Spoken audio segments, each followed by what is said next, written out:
തെരുവ് നായയുടെ ആക്രമണത്തിൽ വയോധികയ്ക്ക് ദാരുണാന്ത്യമുണ്ടായ ആറാട്ടുപുഴ ഗ്രാമം സദാ ഭീതിയിലാണ്.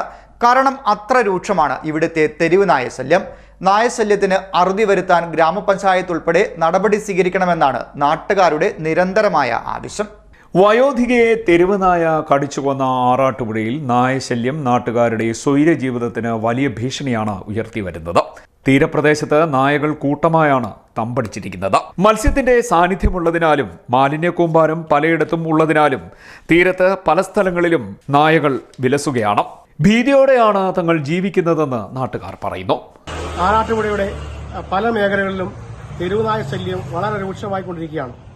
ഇത് സംബന്ധിച്ച് പലതവണ പഞ്ചായത്ത് അധികാരികളോട് പലതവണ ജനങ്ങൾ പരാതി പറഞ്ഞിട്ടും യാതൊരു നടപടിയും സ്വീകരിക്കുന്നതായി കാണുന്നില്ല.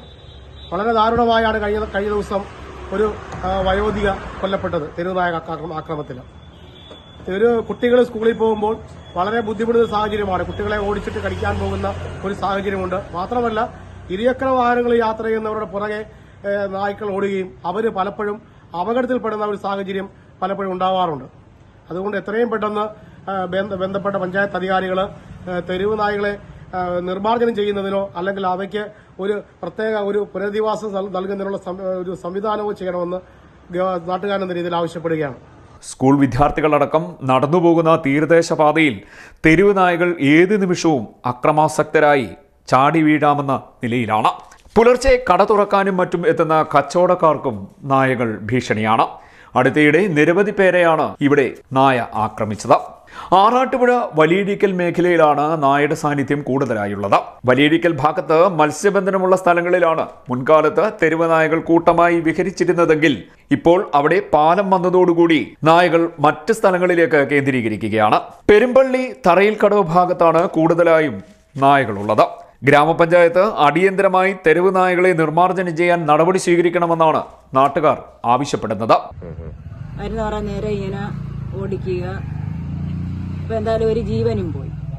എന്നാലും ഈ പഞ്ചായത്തൊക്കെ ഉണർന്ന് ഇനി പ്രവർത്തിക്കുമെന്നൊന്നും നമുക്കറിയത്തില്ല. അവർക്ക് പട്ടിയാണ് വലുതെങ്കിൽ പട്ടി തന്നെ ആകട്ടെ, മനുഷ്യന്റെ ജീവൻ ഒരു വിലയുമില്ല. ഈയിടെ ഒരു കൊച്ചിന്റെ കൈ വിടാതെ പട്ടി ഓടിച്ചിട്ട് കൈ വിരല് കടിച്ചെടുത്ത്. വെള്ളത്തിലെ കണ്ടോ വന്ന ഒരു പയ്യന് തൃക്കുന്നപ്പോഴുള്ളതാ, വണ്ടാനത്ത് കിടക്കുക. വിരല് മുറിച്ചു മാറ്റിയെന്നാ പറയുന്നത്, പട്ടി കടിച്ച്. നമ്മുടെ ഇവിടെ വെച്ച് മുറിഞ്ഞു പോയി. പട്ടിയുടെ ശല്യം വളരെ രൂക്ഷമായി കൊണ്ടിരിക്കുകയാണ്. കടയിൽ സാധനം വാങ്ങാൻ വരുമ്പോൾ കൊഴിഞ്ഞു വീഴുന്ന സാധനങ്ങളൊക്കെ കഴിക്കാനായിട്ട് പട്ടിയുടെ ശല്യം വളരെ രൂക്ഷമാണ്. എങ്ങനെങ്കിലും ഇതിനൊരു പ്രതിവിധി കണ്ടെത്തുക എന്നുള്ളതാണ് ഏറ്റവും വലിയ. മറ്റ് പ്രത്യേകിച്ച് ഇതൊരു വലിയ ബുദ്ധിമുട്ടായിട്ട് മാറിയിരിക്കുകയാണ് പട്ടിയുടെ ശല്യം. എങ്ങനെയും എത്രയും പെട്ടെന്ന് ഇതിനൊരു പരിഹാരം കാണുക എന്നുള്ളതാണ് കാര്യമായ.